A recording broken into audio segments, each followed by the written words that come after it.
can be a nightmare. I mean, I find that you go through good patches and bad patches, really bad. You can't breathe and you black out and you severe coughing fits. And going to bed, I would go up 2 steps in a flight of 14, and I'd have to wait. Just about normal daily chores, you know, just even having a wash in the morning, getting dressed. And then I'd go up another 2. House cleaning, you know, getting from A to B. If I did 3, it was a brilliant, successful night. It really does knock you around. So it took a little while to get to bed. Walking down to the shops, you become very breathless. You could be prone to having a blackout. I was just taking in minuscule amounts of oxygen. And basically mine is the heart is enlarged and doesn't pump effectively. It's the pumping mechanism of the heart. And that was diagnosed when I was 38, so I've had that for 9 years. My pumping mechanism works at about 14%. But also I've been diagnosed with COPD as well. Yours would average about 70%. I spent most of my career in the Royal and Merchant Navy. Work hard, play hard. And the accumulation of doing that just caused quite a few health problems, really. My life was pretty much in a mess through drink. It's heart failure. I've had 2 heart attacks over the last 20 years. The muscle is just not functioning as it should. So I've had a defibrillator fitted.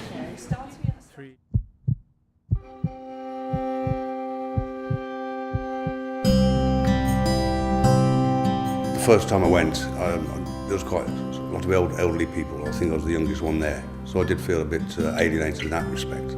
But I soon got into it and I enjoy it. Yeah. There's normally about 15 in the class and you're in a gym and there's 10 different exercises. And you do 5 minutes on each one, or as much as you can do. It was my wife initially, I must admit. She said, go and see the physio department at Solihull. She said, I'm sure they can do something for the breathing. And she was absolutely right. It was a total revelation to us when Helen had told us this very, very simple technique of breathing, and we couldn't believe it was so simple.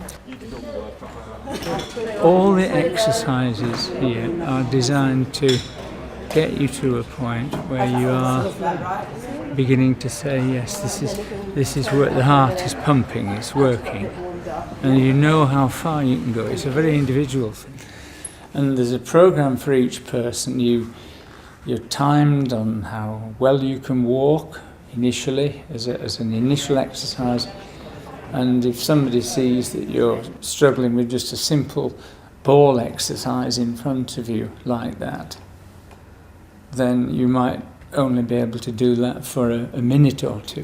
5 of the exercises to work the upper body and 5 are to work the legs and what have you. You then have to take a breather. There's no question about that. You do.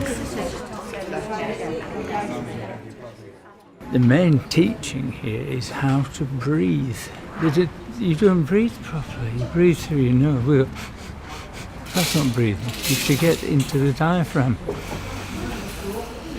with deep breaths, and then you can start to do things. It gives you that confidence. Part of it is doing nothing with your feet and your hands and your eyes and your jaw and everything. The whole body needs to relax, and then you start to go. They show you how to do each exercise to get the proper benefit from it. Once you know what you're doing, you kind of do your own thing, just go in there and get on with it. It's affected my life considerably. The physio section and the personal involvement of the staff with you to deal with it. That has been vital at this stage, I would say. I know that he's in good hands if anything goes wrong. I smell flowers a little bit more recently. It adds other things. Yeah, I got all my senses back. Yeah, smell, taste, what have you. Just a very simple thing. Going out with some friends. First time for months. Yeah, there is a future. The green grass in the fields where we were. I hadn't seen that before for years. Wasn't interested before. I would wake up in the morning and look forward to the day rather than before, you know, I was just a dysfunctional wreck, to tell you the truth, you know. It certainly had possibly the most effect of anything in the last 10 years.